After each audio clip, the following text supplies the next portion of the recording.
Bismillahirrahmanirrahim. Assalamualaikum warahmatullahi wabarakatuh. Alhamdulillahirabbil alamin wassalatu wassalamu ala asyrafil anbiya'i wal mursalin wa ala alihi washabihi ajma'in. Terima kasih kepada saudara pengerusi majlis. Yang saya hormati Barisan Panel Hakim yang arif lagi bijaksana. Saudara penjaga masa yang cakna dengan randitnya. Warga berpendidikan mermisi seterusnya. Warga intelektual penerus wawasan negara. Tampilnya puteri generasi profesi ini kerana ingin mengalunkan seuntai kalam. Madah terbilang yang berjudul Bulat Air Kerana Pembentung, Bulat Manusia Kerana Muafakat. Menurut Kamus Dewa edisi keempat, betung ialah sejenis buluh yang besar dan membentung ialah membubuh paip untuk salinan air atau kumbahan. Manakala pembentung pula bermaksud orang atau alat untuk membentung. Eloklah kiranya saya singkapkan sebahagian rahsia peribahasa Melayu ini sebagai pendorong atau pendoman rakyat Malaysia bagi mendepani cabaran revolusi industri 4.0 kini.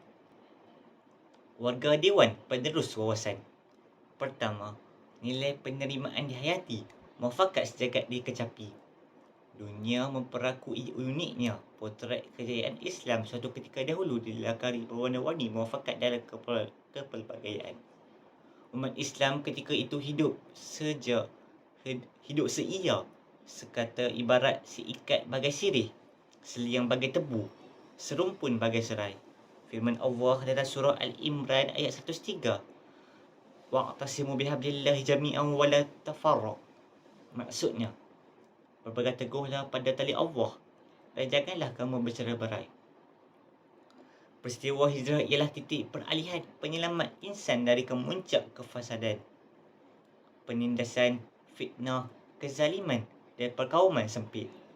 Hasil kejayaan hijrah, terbentuklah Piagam Madinah yang melahirkan masyarakat baru yang merdeka, bebas, adil dan padu di bawah kepimpinan Nabi Muhammad SAW.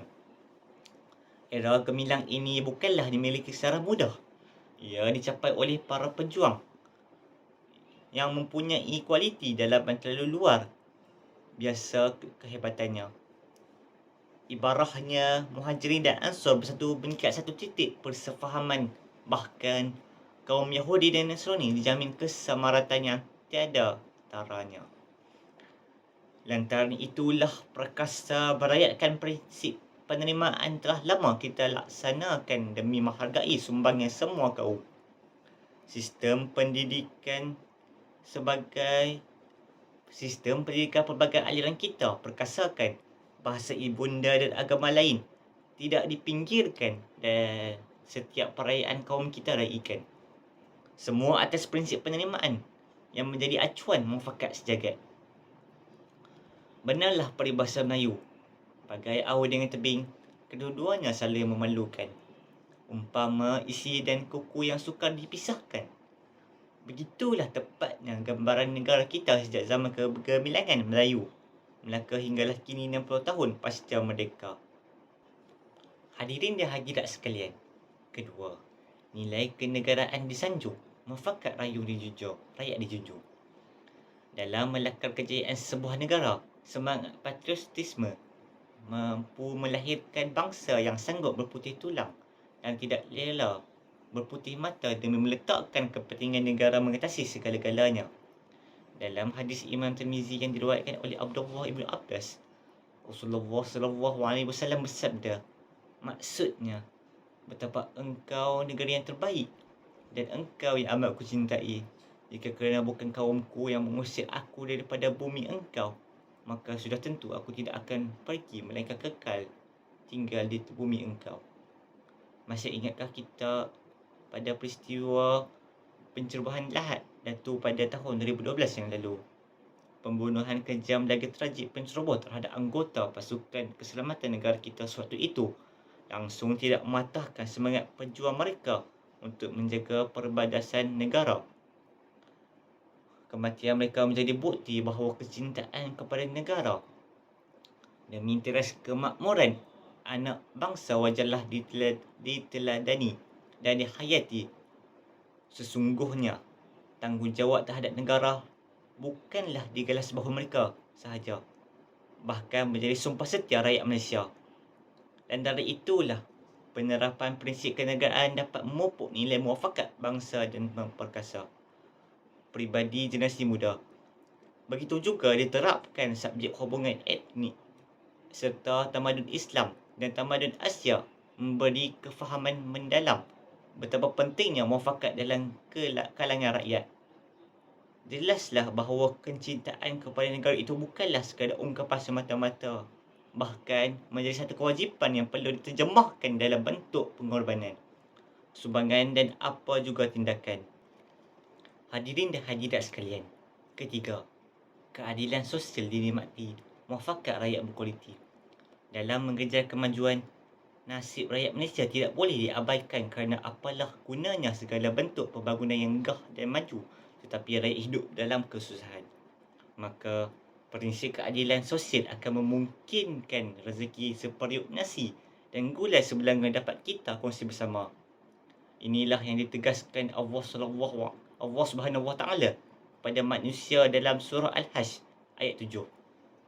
Kaila yakuna dulatan bainal aqniyai minkum. Maksudnya, supaya harta itu jangan beredar antara orang-orang kaya saja antara kamu. Daripada firman Allah ini, Rasulullah SAW berpesan kepada Muaz bin Jabal ketika beliau diutuskan sebagai Gubernur Yaman.